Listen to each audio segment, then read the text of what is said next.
Hello, everybody. Welcome back to A Wild Ride Called Life, the podcast where we have honest conversations about the moments, people, and experiences that shape who we are. Today's conversation is about the human journey behind the uniform, relationships, lessons, failures, reinvention, and legacy. Today, I'm joined by someone I have known for years, Christopher J. McPhee. Chris and I first connected through the military community, but our friendship continued because it was built on more than just networking. We have continued to support one another's work, missions, and growth through different seasons of life. Chris is a retired Green Beret, author, entrepreneur, podcaster, photographer, husband, father, mentor, and one of the founders of Black Ops Foundation. His book, Follow Me: Leadership Lessons from the Shadows That Shape Extraordinary Leaders, explores the people and experiences that shape the way we lead and live. Today, we are going beyond his military accomplishments to talk about the women who helped shape the man he is today. What marriage and fatherhood might have taught him, how he reinvented himself after service, and the legacy he is still building. Please welcome Christopher J. McPhee. Whoa, that's a. I'm like, who are you talking about? Are you talking about me? that's, Yes. there's a lot going on behind that name there. Author, dad, photographer, videographer. Like, yeah. No, I'm digging it. We forget, though, right? We forget that we're more than just our name. Yes. There's so many little things. When someone asks you, who are you? Who is Chris McPhee? What do you personally answer with? Man, that's a good question. Honestly, I don't.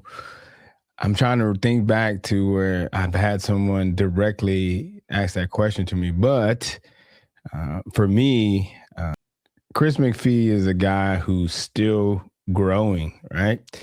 Even though I've made all those accomplishments, been through the military, Ranger School, Green Beret, dad, got kids, I'm still growing, right? I'm at 50, and I don't think I'm done yet. There's things I want to do. There's places I want to go. There's people I want to see, and I'm always looking for. I'm staying curious. That's what's keeping me going. I see something that's interesting. I was like, I want to know about that. Or I see somebody doing something. I'm like, how do you do that? Can you show me? And then people are always reaching out to me like, hey, Chris, can you help me with this? Or what do you think about this? And I'm always like, hey, if I don't have the answer, I probably know somebody who does. And we have enough technology now. We could find it together, So I'm excited to just keep that energy of learning, and I'm not done yet. I really like that answer. It's really good because you would have asked me that 10 years ago after I retired, who is Annette? Yeah. I don't even know.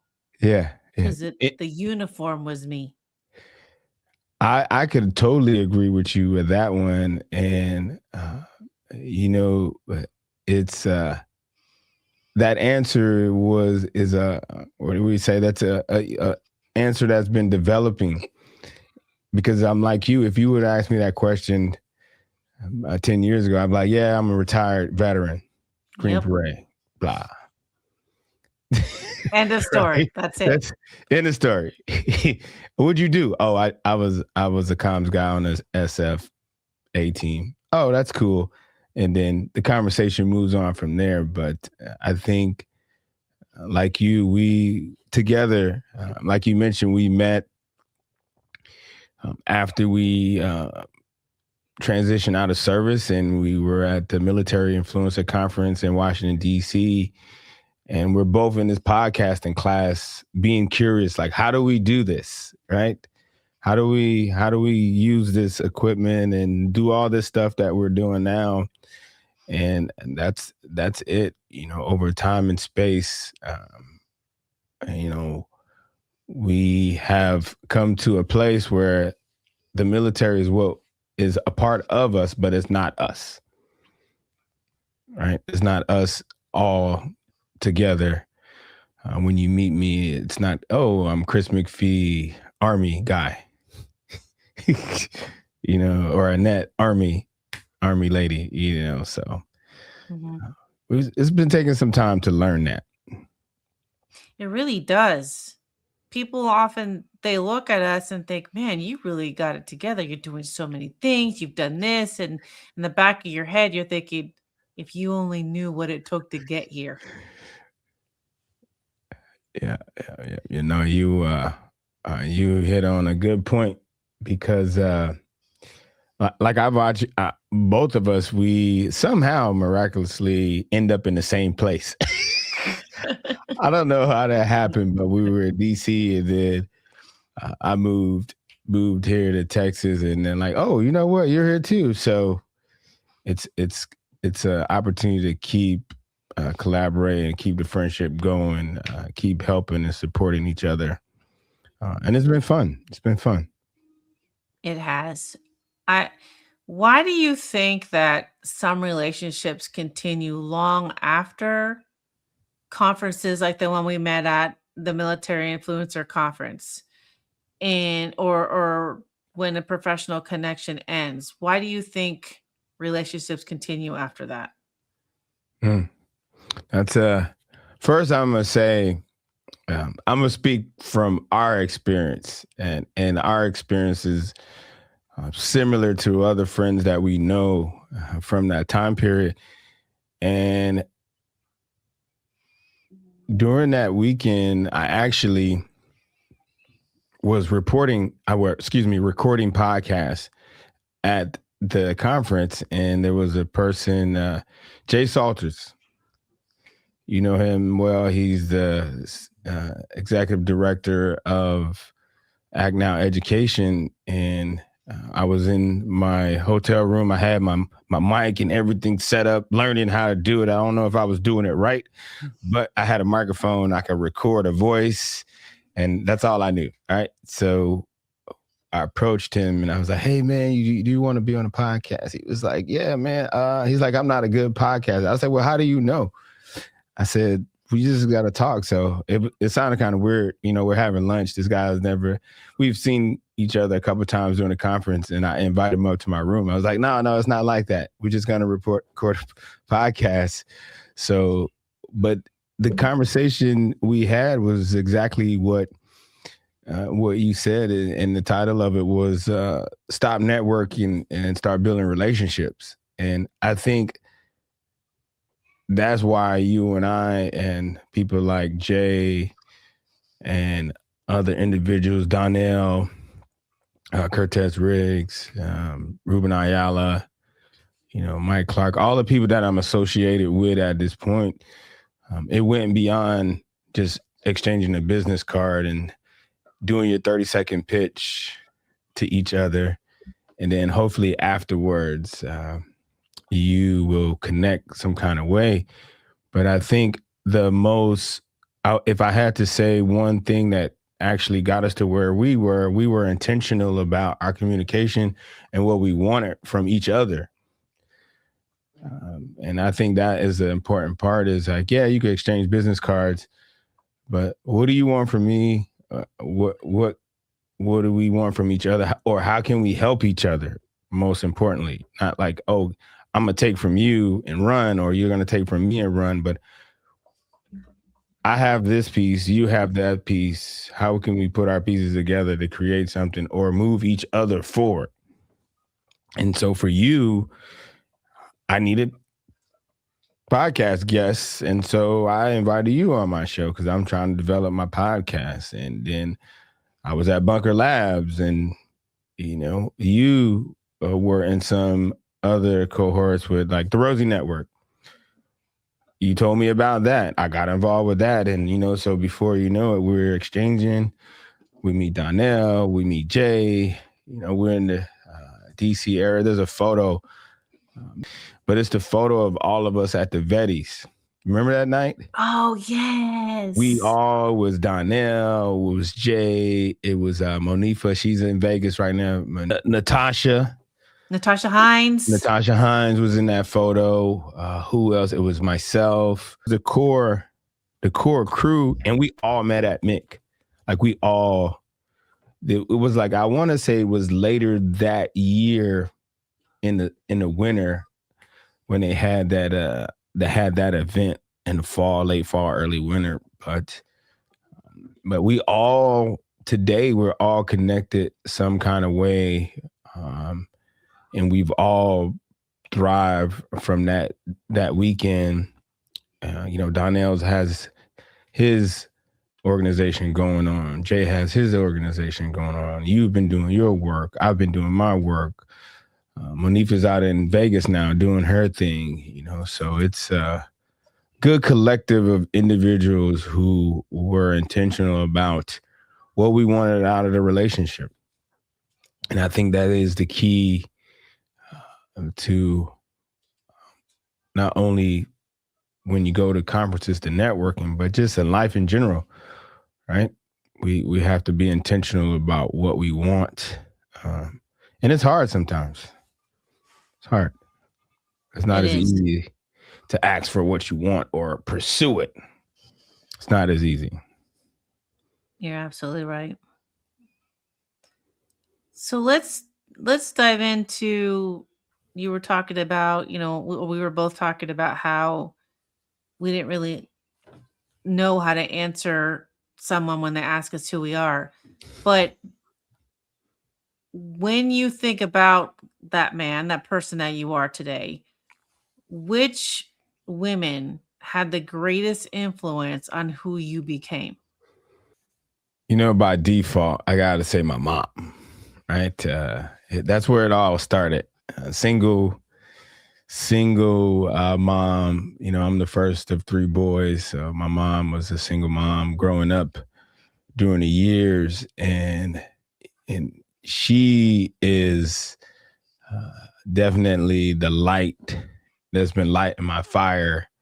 Even today, at age 50, my mom is near and dear to my heart. I try to do as much as I can for her, no matter what, at all costs. But my mother, and not only my mother, when you say what woman, but I would say women, plural, because over the years,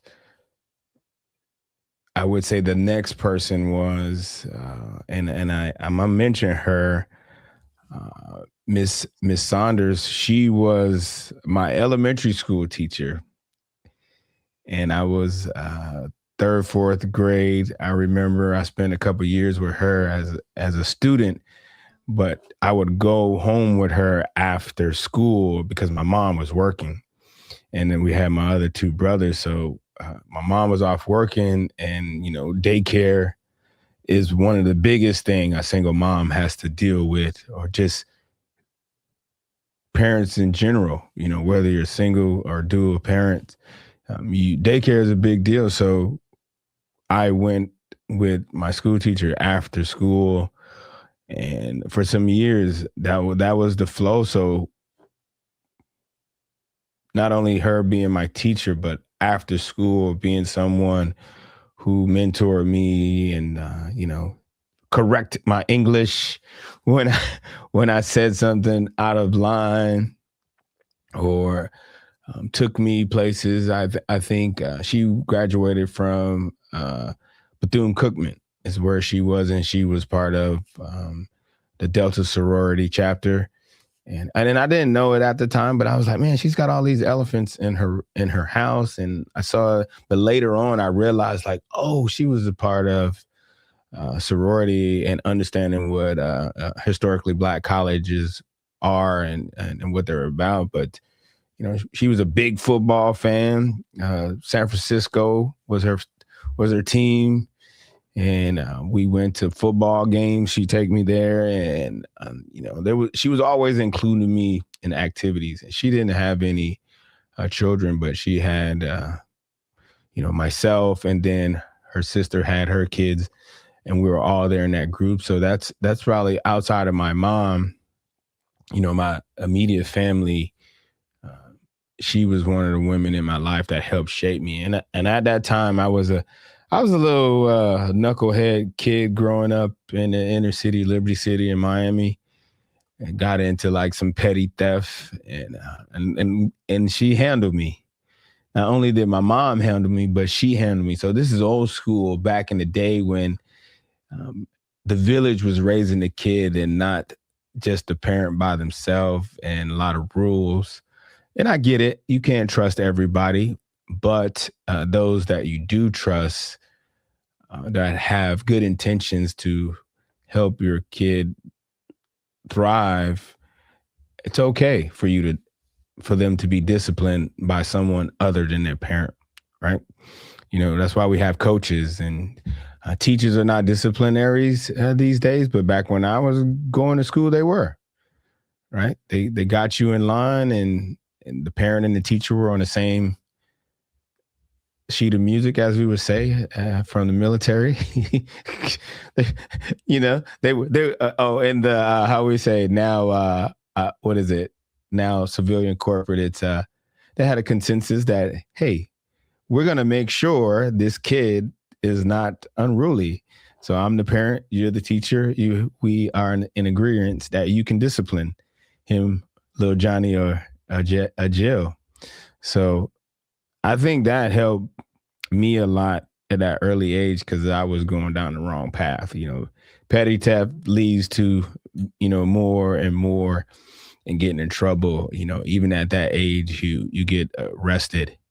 You're going to have start building a record on you at that early age, no matter how small shoplifting is. Because I see it today with kids getting caught up in like Target or Walmart or some store. I'm not going to even explain some of the stuff me and my friends used to do, but so I'm glad for her for, giving me that. She had this ruler called the magic wand, and it was about 24, like 4 20-inch rulers, like taped together. And so when you stepped out of line, even in class, if you stepped out of line, like boom, boom, you got some hits with the magic wand, and magically you you got back in line. So, but that group, not only her, but the teacher group were all women. And I think her name was Miss Kaplan. She was another teacher. They were like teacher buddies, and so they were always rolling together. And I can remember because she smoked a lot all the time. I'd be like in the back seat holding my breath, like. But that was the 80s. People, you got spankings in schools, and people smoked a lot, and there was a lot of single moms out there, and that's how it got done. You can't do it just not just the moms, but single parents. You don't have to do it by yourself. I would just say that, right? If you're a mom or a dad, you don't have to do it by yourself. There's people that will help you if you let them. But most primarily, you have to figure out if their intentions are right, and they have good intentions. And I don't think it's hard to identify that these days. You could sit back and watch somebody and see, like, okay, that's what they're doing with kids. Okay, let me come a little closer and figure out what that is. But yeah, it's for me, it's definitely plural when it comes to how this guy, how this kid became this man over the years. I love that story. We often forget how many people were truly in our lives that helped us become who we are.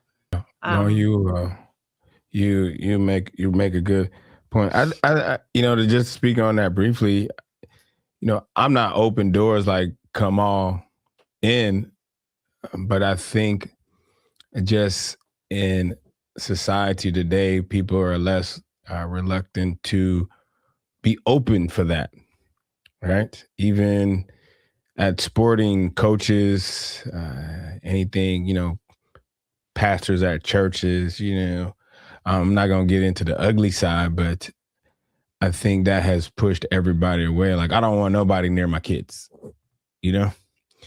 And two things could be true at the same time, right? As much as you feel like somebody might hurt them, but there's somebody who will help them. There's somebody, you just got to find that person. And sometimes I think they just come to you. It just happens organically and you don't have to go out. But I would say my mom always put me in areas, in activities, and that's how I was able to connect with the people that mentored me and supported me outside of my household with my mother. You're right on everything. We get really scared to look outside for help because you don't know who you could trust. So you had a very significant moment in your career when it had to do with receiving a Bronze Star. What did giving your mom your first Bronze Star represent for you? Oh man. Yeah, that was so let me give you a little bit of some context on that one.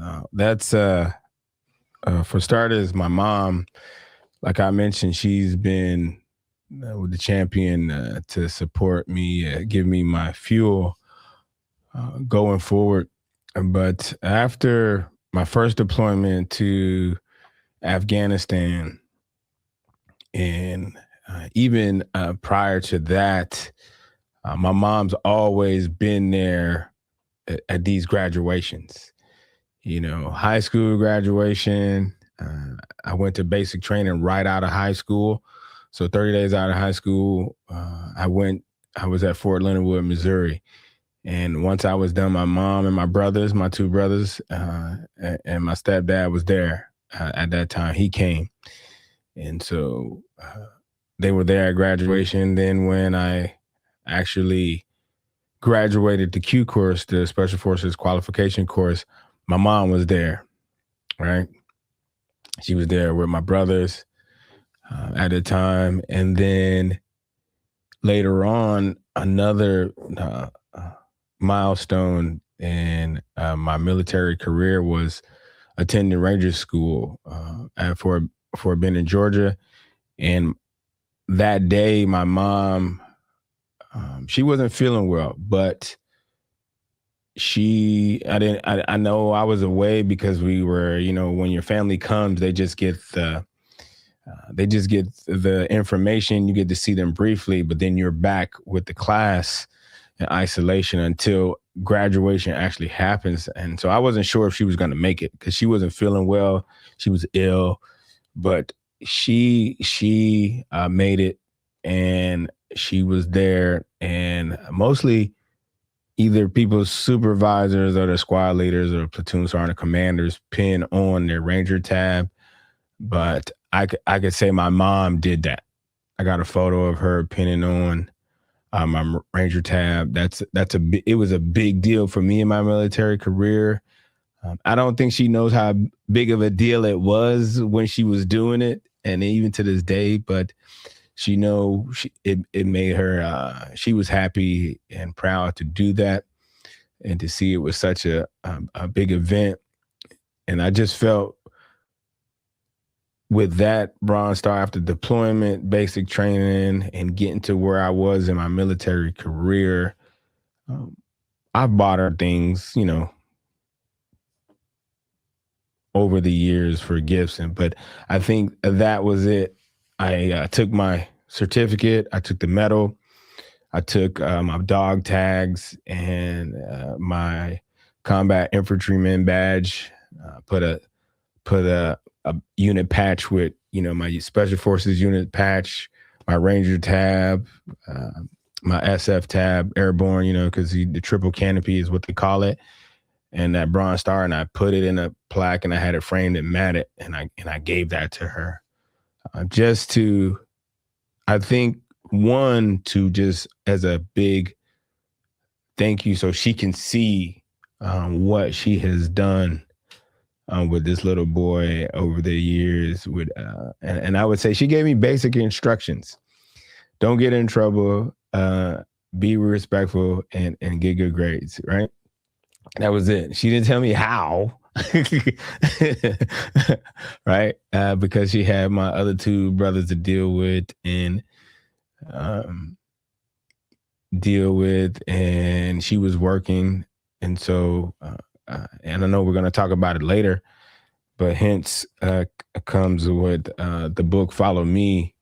And I speak about leading from within. And that's where it comes. Like, leadership for me, from my perspective, starts with you. If you're not able to lead yourself, how do you expect to lead others, right?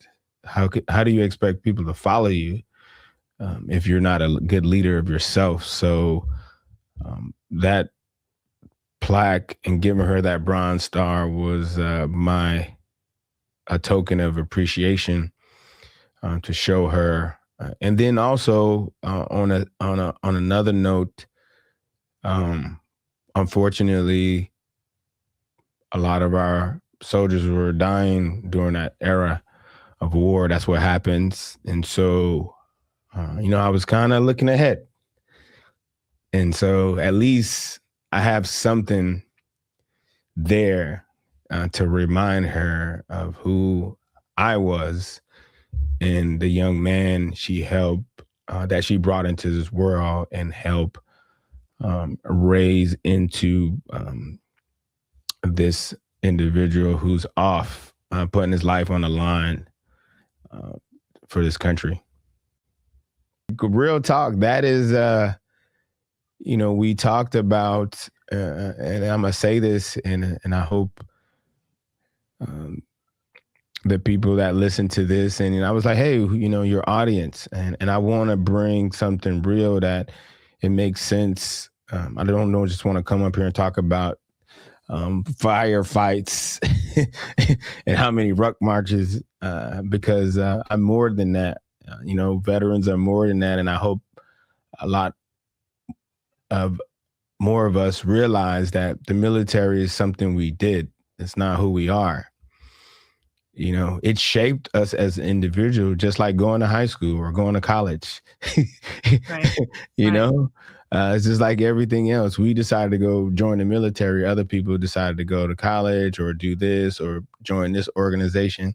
And those organizations in time and place shape them, but they're not those organizations. They are who they are. And I think that's where this past decade, I realized that, and I've been searching and developing Chris McPhee as the human being, not as the veteran soldier, a former Green Beret, Right. But no, that's the mom. Yeah, that's an important thing, because it's still, there's a lot of single moms out there. And if there is a single mom listening to this right now, let your son or daughter, put them in spaces to thrive, like do what you can, do that. Sports is a good one. I was in wrestling. I got to give credit to the dudes, but my wrestling coach, when I joined the military and I was like, you know what, I want to do the Special Forces thing, I called him. I didn't call my mom. I didn't call nobody else. I called him. And I was like, look, hey, I'm trying to do this. What do you think? He was like, you can do it. You're in good shape. You're smart, blah, blah, blah. That was my motivation speech. And then after that, I just went to work. I just went to work. But that's that is thought about that. And that's why I did that, because it was every time after, and that was the first deployment, and every deployment after that, I had to keep that in mind. because I saw mothers with their sons and daughters graveside, and I had to carry one of my teammates home and saw his parents graveside. So, it was always, and I've been on burial details, and it's always that thing when you look at the family, and I don't know if everybody ever talks about this, but when you're in a burial detail, you get to see the protocol, what happens. And if you're doing the same thing that guy or girl was doing that's laying there, rest into peace, this is what your scene's going to look like. Right? That's like I told my wife, unfortunately, we have to write out, what do you want if something unfortunately happens to you? I wrote a list. I wanted all my brothers to go get suits tailor made. I wanted this. I laid out all those things, but that's what that was for. Just so if something was to happen to me, she would have that. So we talked about how much of an impact your mom had on you to becoming who you are. We also talked a little bit about, well, actually, we don't really talk about how the military taught us discipline. So what did life teach you about becoming a good man? So the military taught you discipline, but what did life teach you about becoming a good man? Yeah. Well, I'm a rephrase what you said about the military teaching the discipline. I would say the military refined it for me, because at home, my mom, I had to be really disciplined as far as, walking home, like you said, go home, use the key, get in the house, lock the door, don't go outside until I come home. We're latchkey kids. So latchkey kids, they have to be disciplined. Yeah, we did some things in the house that we shouldn't be doing, but we didn't go outside. Like our parents told us, we didn't, we did it in the house, but there was things I had to do. I had to clean up. I had no sisters, so I had to learn how to cook. I had to learn how to clean. I had to take care of my brothers when they were small. I changed Pampers. I made bottles. I watched them, and when I was of age, my mom had to go to the store or do whatever. Probably it's illegal to do that now, but those are the times we lived in. And so that's where my discipline started being shaped. And then, like you mentioned with sports, my work ethic and athleticism and mindset, being mentally strong came from wrestling. It didn't come from being in special forces. It didn't come from going through basic training.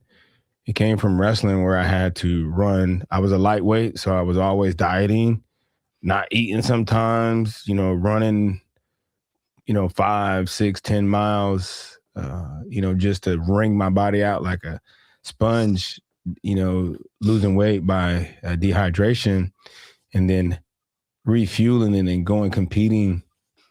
It's probably a horrible thing that I did to my body back then, and they've changed the rules where you can't operate like that. But that's where I learned my mental toughness. That's where I gained my athleticism, my work ethic.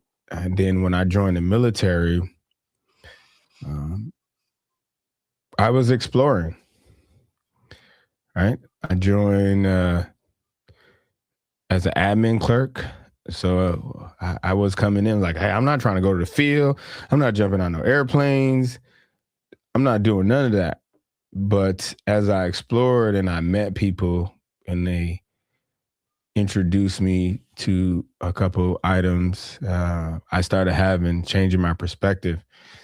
It's like I always say, like, where you're at now, you can only see what you see. But if you move left or right, you'll see something else. Or if you move, a mile down the road, you'll have a different view. So as I moved through the military and met people and was in time and space, that's how I discovered special forces. I'm not from a big military family.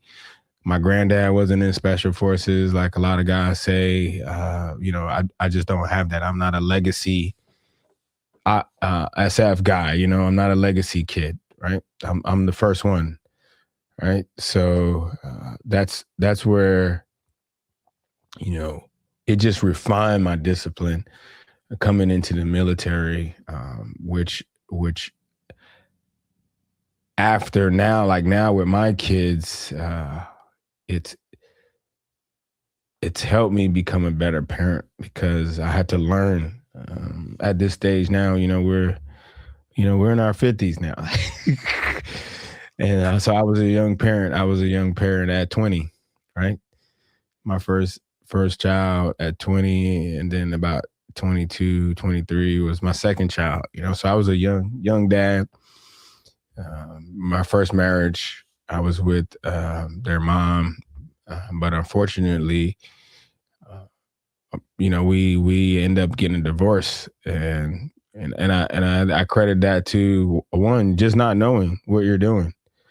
Right, I could honestly say that I didn't understand that dynamics, and I wanted to do things, and we disagreed. And when you don't have the mentorship and the support to work through those things, it's going to be hard, right? It's going to be hard. So that helped me be better later on because I figured out what I wanted in a relationship, what I wanted to be as a parent, as a dad. And even still today, we're still those growing, not growing pains, but there's still growth happening. There's still growth happening with the kids, family dynamics at work, with my friends and colleagues. There's still growth happening. Mm-hmm. So I think the discipline I could take away from the military to help me refine it is that don't quit attitude. Like, there's always a way. No is not an option. And sometimes the way is going your own way, right? But there's always an option. It might not be the most favorable one, but it is an option. But not doing nothing is not an option.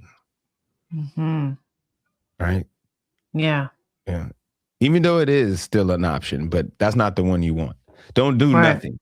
Right? Right. At least try it. At least try. At least try. You got to at least, we're going down this road, the man and relationship. And I'm speaking for myself as a man. Hopefully some men listen to this. Some of the ladies might agree with me or not. But I'm broadening my perspective. It's, they talk about the 50-50, should be a balance. But I'm here to say there's no balance. Right? There is no balance. That's just not, life is not like that. There's no balance. You manage the weight. You can't divide it. Sometimes,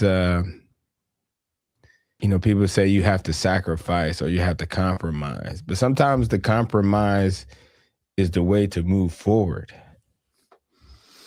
Sometimes compromising is getting what you don't, not getting what you want. It's very true. And that is, when I go back to the discipline, that's the discipline in me. Like, I'm okay with that. I tell my wife, and not just with my immediate family, but in general, anybody,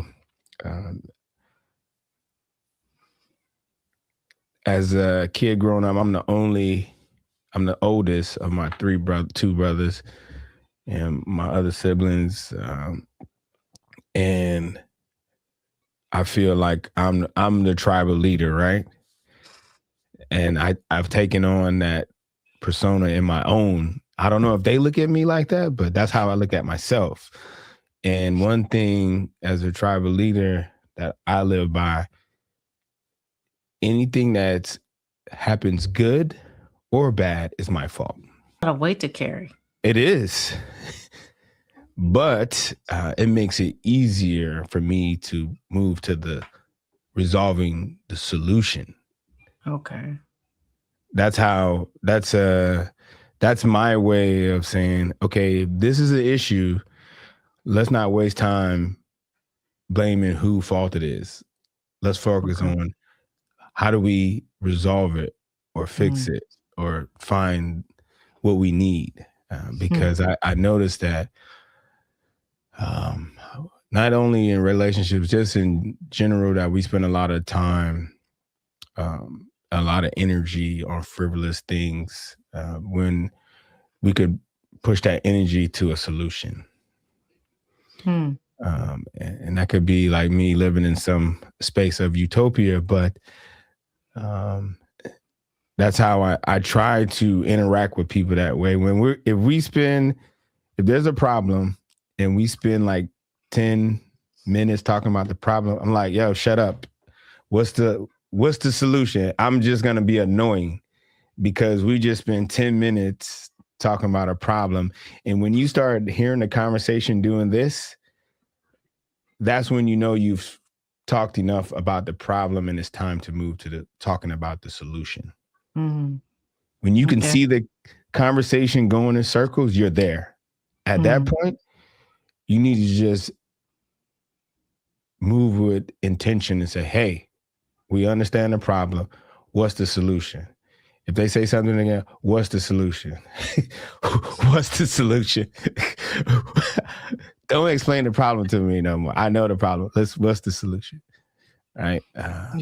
So that's just how I've, and it's hard. Like you say, that's a lot of weight to carry.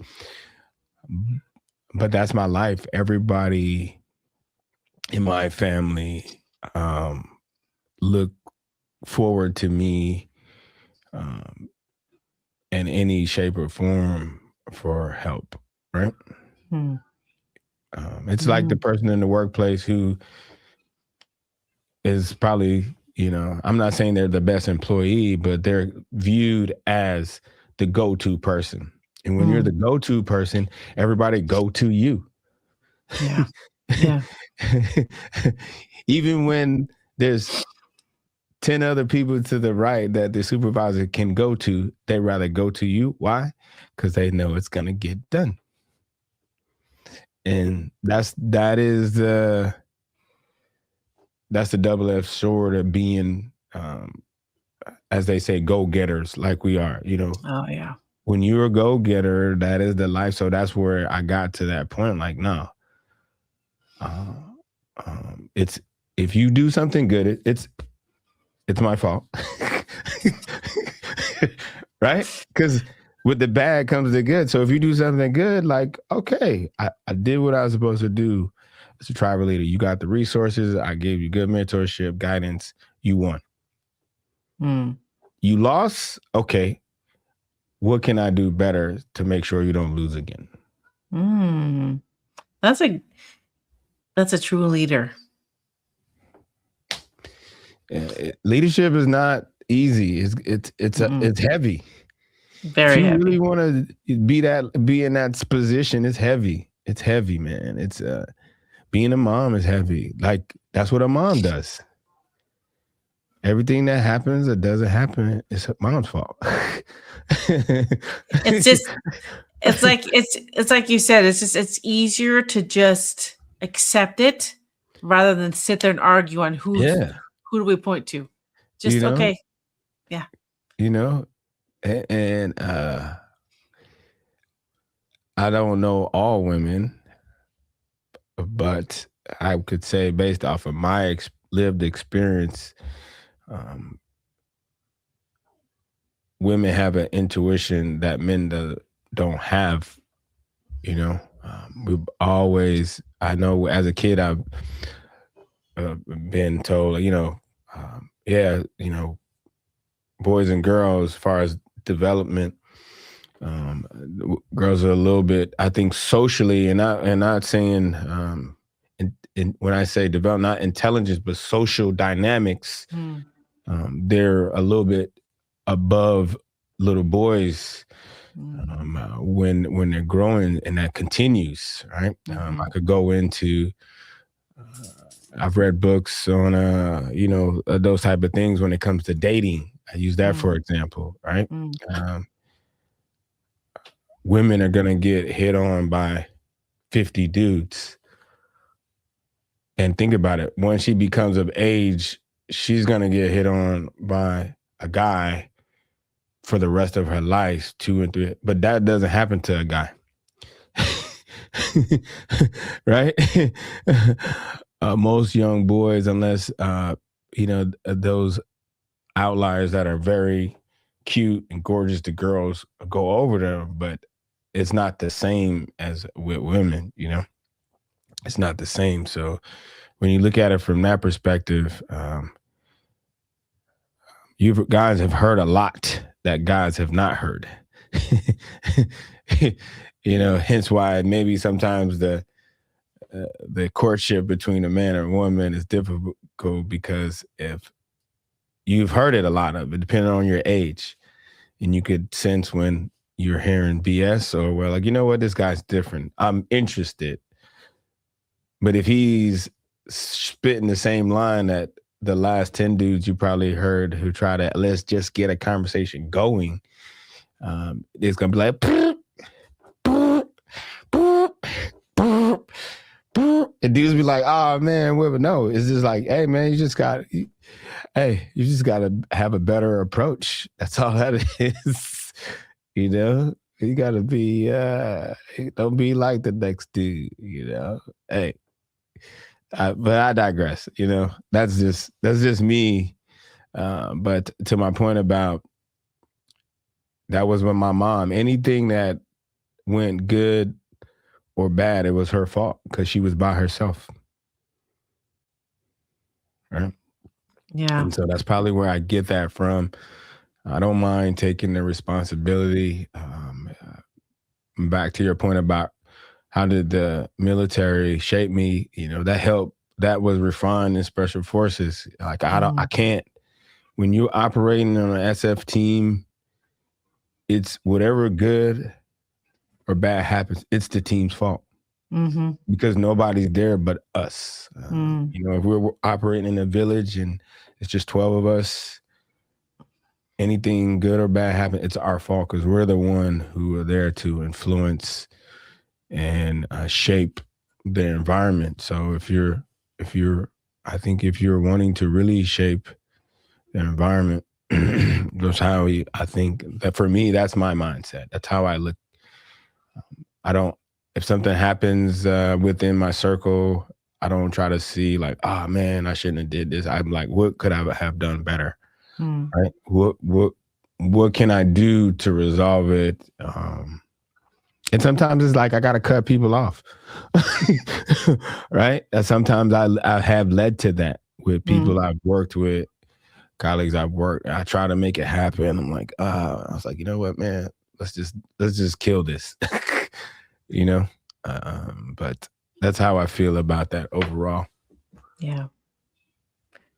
So you've been on quite a few podcasts. You are very active in your community and the things that you do. If your children watched one of your interviews or watched you speak anywhere, what 20 years from now, what would you want them to remember about you? Ooh, that's a good one. You choose my words.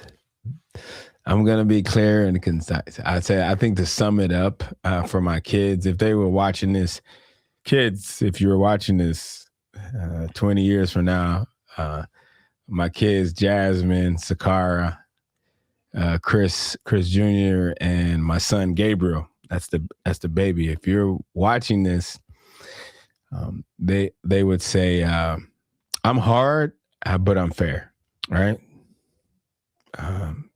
I'm gonna have standards. I'm gonna make sure you do what you are supposed to do, because that's how I got here. Right? That's how I got here, and it works. A lot of people might not like it, but having standards for yourself and not necessarily living to other people's standards, but having standards for yourself. Start there first, and then, you know, you just have to be fair about how you go about and your interactions with people and society. I look back, there's some things I probably wasn't fair, but you know, lessons learned. I know how to move forward, but yeah, dad's hard, but he's fair. I always give them the standard, tell them the truth. They don't like it most of the time, but if they need help, I will help them.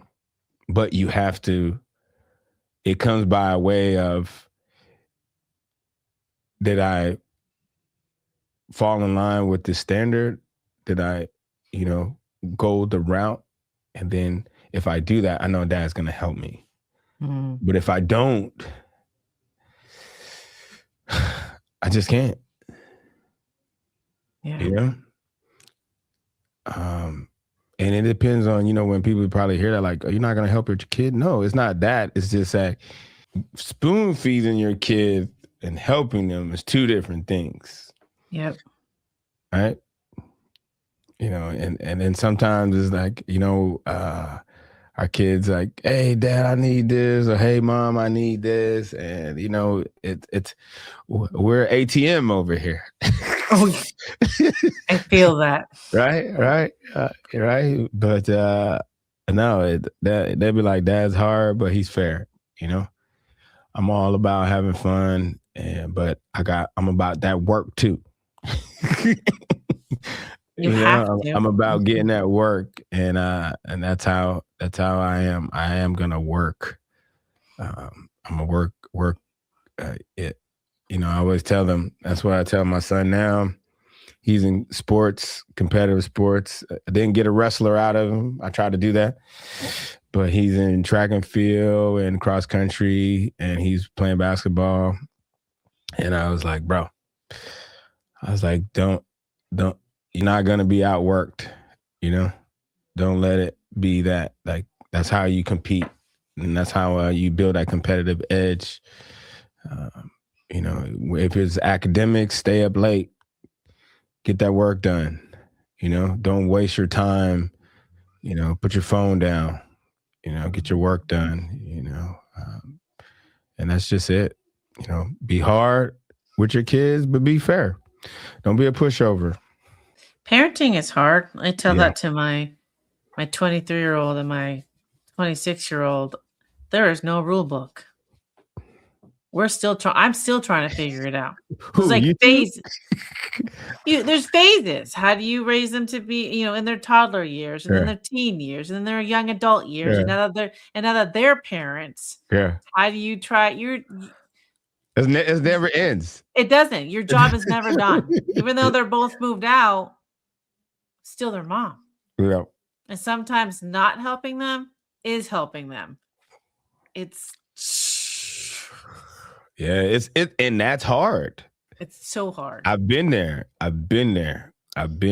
You know, and you guys, like, the first time something happens, they hit a wall, you saved them. Yeah.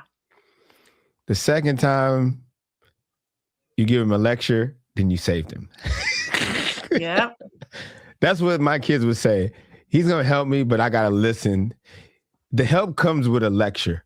All the time. And that's why they will tell you that, like, he's going to help me, but if I just make it through the lecture, I get what I want. And I can hear it in their voice sometimes. They come to me, they're like, hey, dad, you know, my daughter, she's like, hey, dad, you know, da. Because I always tell her, I say, don't come to me when it's already an issue. Mm. Come to me when you identify the risk, because it's in the future. Right? Then I can help you maneuver and save yourself from getting beat up. But if you're already getting beat up in the fight and you be like, dad, help me. And I'm like, well, shit, you're fighting 10 people. Man. Like, come on. Like, you expect me to come in. Then I got to come in and be like, you know, what's I got to be like one of the cartoon characters. You know how they like power up, and then Yeah, they go, yeah. woof, they hit a pulse, and it just shot. And like then I got to come in and do that, right? I got to do a superhero move to save you, but because you got 10 goblins on your back, you know. That's funny. I sometimes I have to prep my kids because I'll ask them, "Have you told your dad yet?" Yeah, yeah, Well, no. yeah. I say, See, "You make sure you have what he's going to ask you right then and there because he's going to be like, call me back when you're yeah, yeah. like." Get your story together. Exactly. Don't get What's all your pitch? emotional. What's your pitch? What's your Hold pitch? exactly. It's all the way. It's all about the way you say it. Yeah, yeah, Remember that. yeah. It's the Yeah. pitch, man. It's It is the pitch. You got 30 seconds. Elevator them kids pitch. are good at it, and Yeah, yeah. yeah. But no, that's no. You're right. You bring up a point. Some days I feel like I don't know what I'm doing as a parent, Mm-mm. you know. And then some days I'm like, okay, I think I got it. Right? It's a vicious cycle. Yeah, it is. It is. It is. It is. So is there something you understand about life now that you wish you would have understood 15, 20 years ago? I would say yes. And I think the pivotal point for me, or a decisive point in my life was when I decided to commit to a life of sobriety.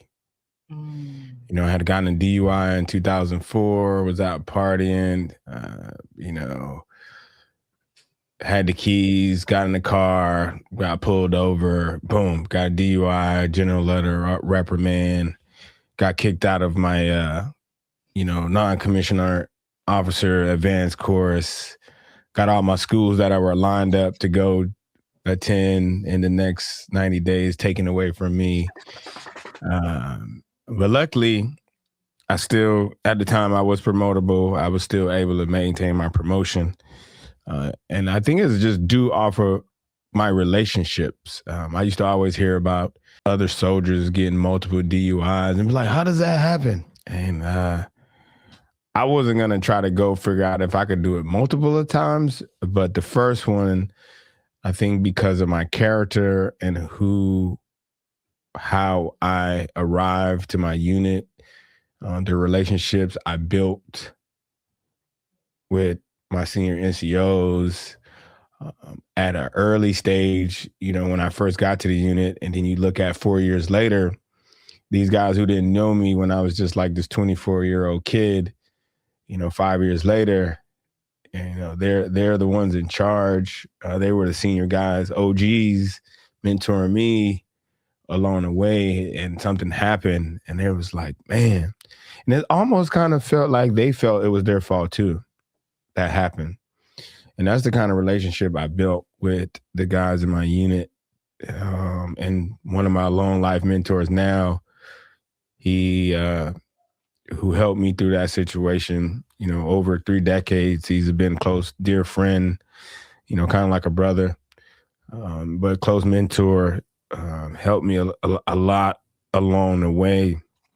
And I would say to that point, I mean, it sounds a little repetitive, but the relationships matter.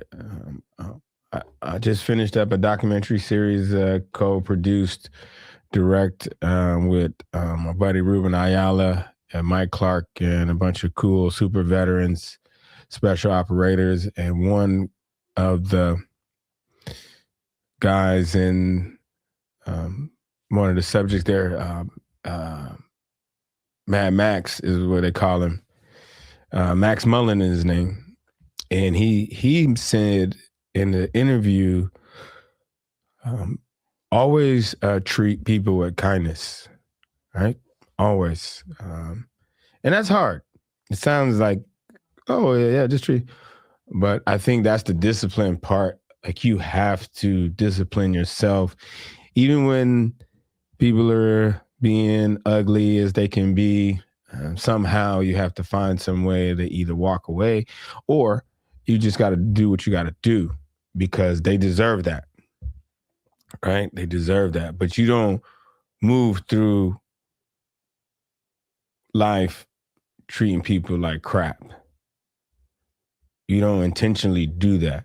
So our intention should be treat people with kindness. So when I meet somebody, yeah, I'm like, hey, what's up, man? How you doing? You know, what do you do? You know, and that's probably shaped from where I've been in deployments to Afghanistan, in the fields, in villages, places I've been in Africa, in indigenous location. A lot of people don't have that experience, and I have to remember that. Why are they like this? And I have to remember everybody doesn't have the same experience I have had, so I can't assume that they're going to be the same way.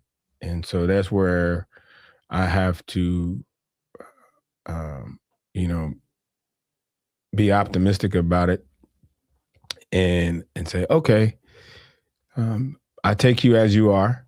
And if there's a point where I have to raise my level of, how would I say, lower my level of kindness, then I would do that, right? But you start here with 100, and then I realize you're not that person, then it's gonna drop, and then you get the other guy. You get the Hulk, you know. You get Chris McPhee, the Green Beret coming out after. You get that guy. You know, you get that guy. But no, I think that is it. Is all the people that I have, you know, when he said that, I had to think about it. And then I started thinking about, am I doing that? And the people that I have, like people like you, Donnell and Jay, I've treated the people in my circle of friends with kindness. That's why we have ongoing relationship now, you know. And we've experienced people who have not treated us so well. So that's why we're not working with them anymore. Not to call no names, but if they watch it, they know who I'm talking about. It's all love, you know, no hard feelings, but it's just life. And I think that's where it boils down to. Me, my mother, she, you know, even times when I would go to her with things to over my 20s and 30s, through my first marriage, through my current marriage, I would go with her to get counsel, and she'd be like, yeah, baby, you know, you just gotta come together. And I'm like, no, we're not doing that right now. And she's always been that to remind me to be kind. Right? Yeah. She is. I know what she's gonna say. She's gonna say. She's gonna take the kind, optimistic, you know, lead with your heart route and not your fists, right? You know, so after I get off the phone with her, I have to sit with that and decide, you know, am I going more fist or heart? Which one I'm gonna do? It's hard. More fist or heart? But no, that's I think that would be it. You are in control how you treat others. Yep. Right? You are in control how you treat others. You can't control how they treat you. You could try to influence, but you control how you treat them. And then you can decide what you want to do next, right?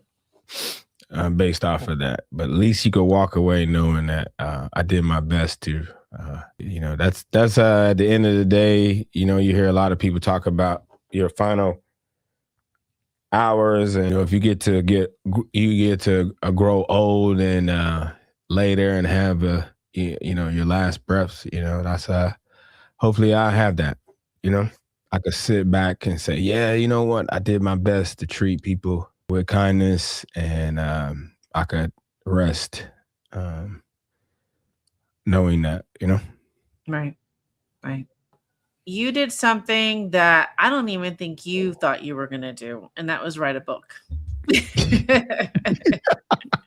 True. We talked about it. We talked True. about it. You're like, oh, True. I'm going to need help. I'm going to need help. And then one day you're like, I did it. And I Yeah. said, what? Yeah. So can you talk to us about this book and what prompted you to say, I'm going to do it, and then got done? Well, I tell you what, I'm like you. I didn't know I would be writing one, but I wanted to, and I always thought I didn't like. What am I gonna put in it? I think that's the hardest part about sharing our stories, that we don't think our stories are interesting enough to share with the world. So what am I going to talk about, right? What makes sense? Will people read it? But the book evolved from some other things I did. I think gave me the sight to see that it was possible, and it just felt like the right time. So the book I'm talking about is Follow Me, Lessons from the Shadows That Shape Extraordinary Leaders. It's out at Barnes & Noble, Amazon, or you could just hit me up. But this book evolved from the Black Ops documentary series that I co-produced and direct with Ruben Ayala, Mike Clark, and a handful of other folks like the National Veteran Memorial Museum in Columbus, Ohio, and other parties that helped us build a project. And so as we started going along, I saw another book that was similar with veteran stories in it. And I was like, yeah, that's what we need. I think this would be a good way forward, because usually some movies start with a book and go to movie, but this one is movie going to book. And so that's basically how we got the concept forward. Initially, we just were putting the stories together, but then started realizing, like, man, this is starting to be a leadership book. And so we started researching. Ruben did a lot of research, and together we collaborated on like military leadership books.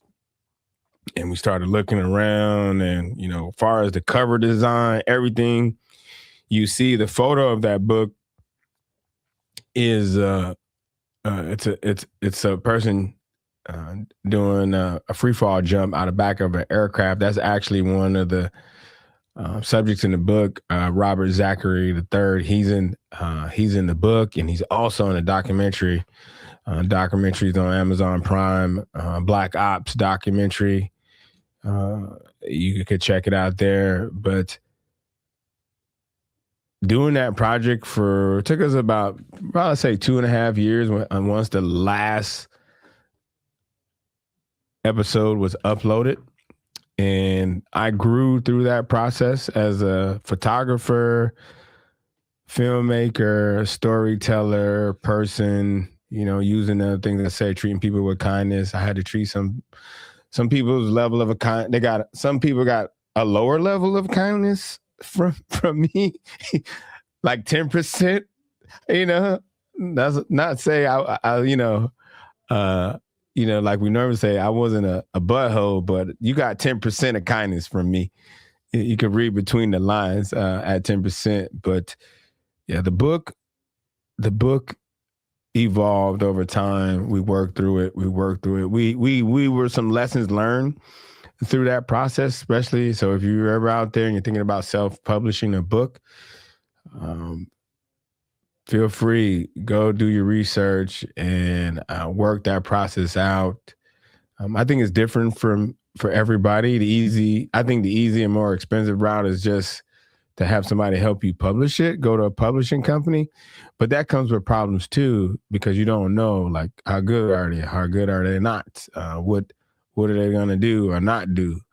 how well are their staff working with. So we had some growing pains, but we pushed through it. I think just the nature of who we were as individuals that helped us find solutions.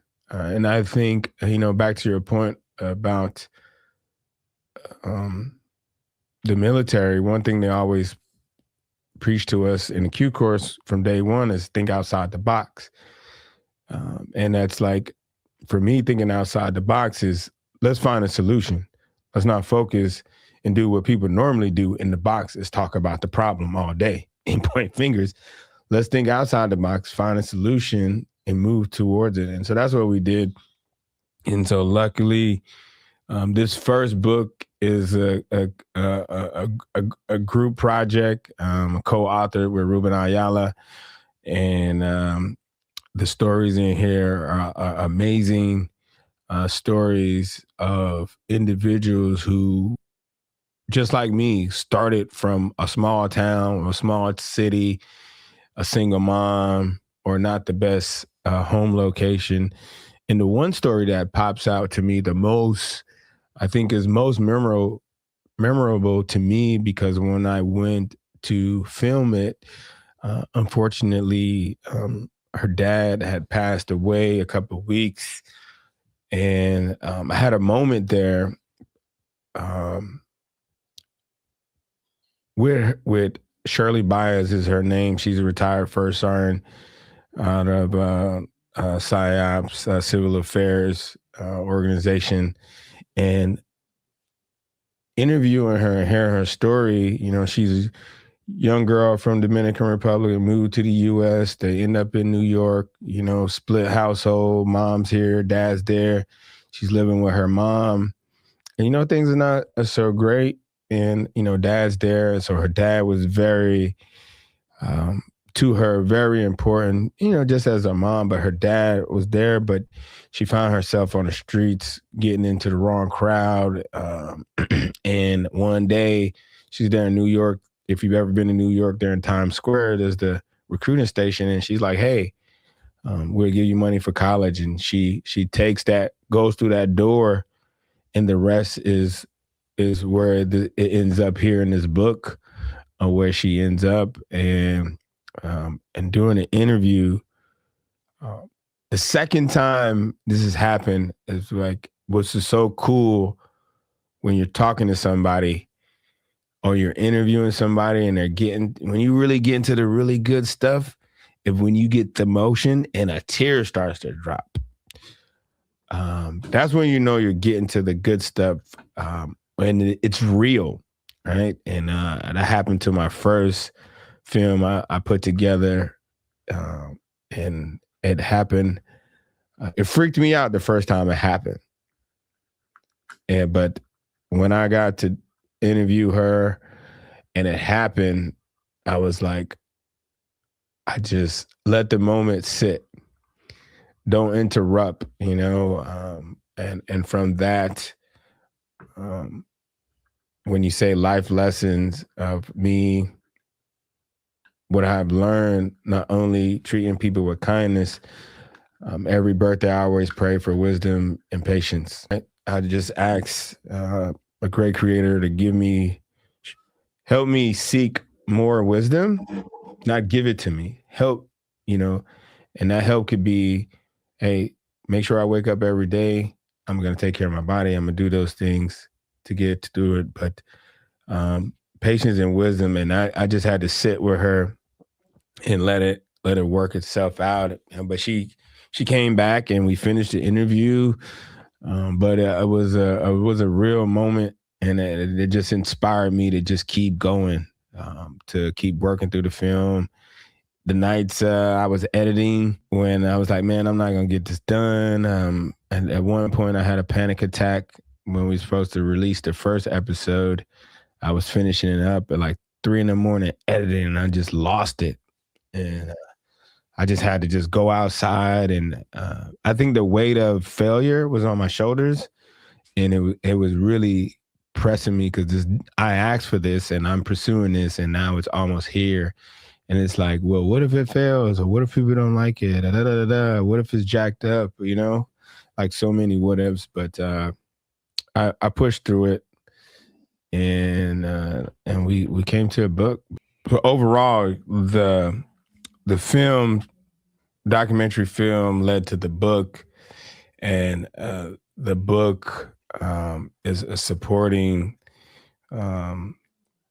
what has also evolved from the documentary series is the Black Ops Foundation. We're a group of veterans. We launched it out of the Tampa, Florida area, and a lot of the subjects, well, basically everybody who worked on the film project have come together, kind of like the Avengers, and we've come together and we form the Black Ops Foundation, and our goal, our mission is to inspire and mentor youth through storytelling. And so we go into the schools. We have a static display that we put on for them. We show them a couple of the films. We have speakers on stage. Shirley is definitely one of the favorites amongst all of us. She is like our rock star when it comes to those events, especially with the girls, but also the boys. When we host those events, and so it's been a good way forward these past 3-4 years of just meeting people, building relationships, and figuring out how we could put our puzzle pieces together and make something happen. Well, I'm really proud. I mean, you've come a long way from when we first met to just I don't think there's any project idea that you ever really say, nah, let's just try it. Let's try it. Just try it. sounds like that's how it is when you like, Chris, I was like, yeah, let's see it. Let's just like what we got to lose? Like nothing. Maybe some hair. Like when maybe, I mean, I get grace, and you just some sleep. Sleep. That's it. No, it's been fun. I long as I learn something about it, and another thing, I don't try to get caught up in the praises. I don't really, that's another part of us is our ego, letting our egos get in the way, and I try to manage that. I take on that role as the quiet professional, team player, but sometimes you got to get out front, right? You got to give yourself some grace and get out front and get some of that light shined on you, so you go do more work. So once in a while, I got to pop out and let them know, like. But the one thing that I've noticed with you, and I think is another reason why my circle is so small, is because when you do something, it's because you believe in it, you want to teach, you want someone to learn something from it. It's never because you're like, I'm going to try the next best thing, and it's because I want followers, I want this. It's always because there's a method behind the madness. You do it with intention. Yeah. You have thought about it. You have dreamt about it, and you're like, okay, I'm ready to do it. There's always, you put passion into it. I have never seen you do anything half-ass, ever. Thanks. I just appreciate that. I haven't. And that's why I feel like you say, as we get older, we be kind to people, be intentional, lead from the front, teach. We do that in our regular day-to-day life. We do it with our children. We do it in our marriage. We do it everywhere we go. But follow me. I've been following you for a hot minute because I learn. And that's why I think since day one, I go to you because I want to learn. Yeah. And I want to be intentional and I want to make impact. So what is it that you want people to take from this when they listen and they watch this interview? Hopefully, what I would want, the big takeaway from here, from this conversation, you've listened to us talk about those things. I think number one, hey, you don't have to do it by yourself, right?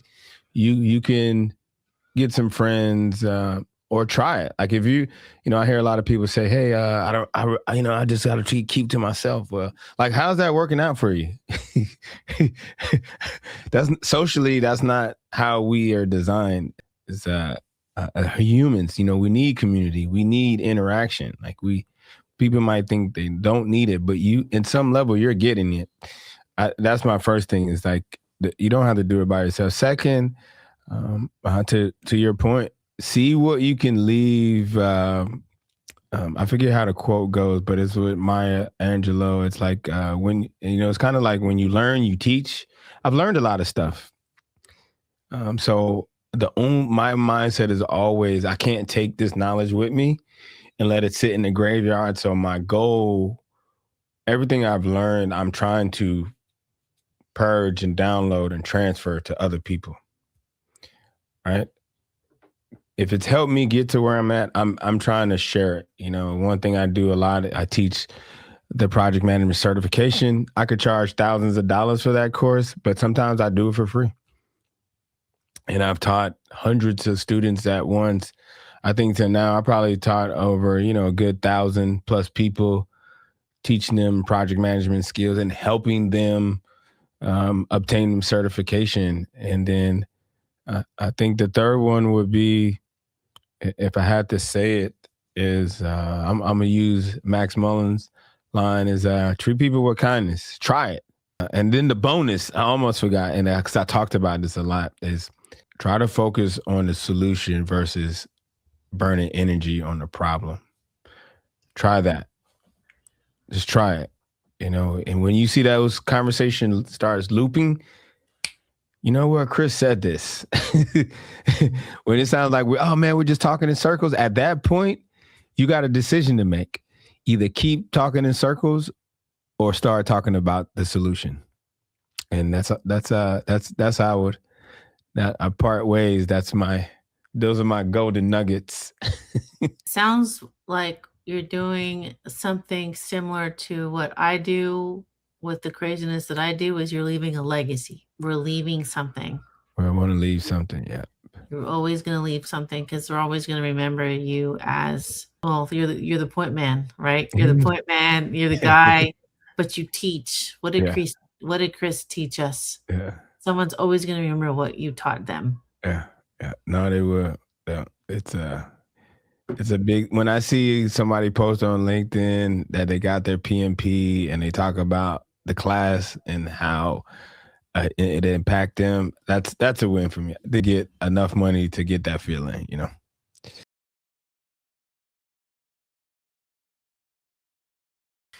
So where can people find you, purchase the book Follow Me, and then learn more about the BLK OPS Foundation? Man, that's I love that question. That's a good question. Where can you find the book and see what we're doing with the foundation? I'm gonna start with the foundation because this is a good project. It's evolving. The kids are really getting into it. But if you go to BLK OPS Foundation.org, so it's BLK, not BLACK, but Black BLK OPS Foundation.org. You can go there to our website, and we're also on LinkedIn. Same thing on LinkedIn. We have an Instagram page as the same, and then the book is also on the website. So if you once you go to the website, you see the book tab, click on that, and you will see the landing page for the book, talks a little bit about it. And I want everybody, my big ask here today before we end this episode is all the proceeds from this book goes to the foundation. And the money will be used to put on more roadshow events for kids.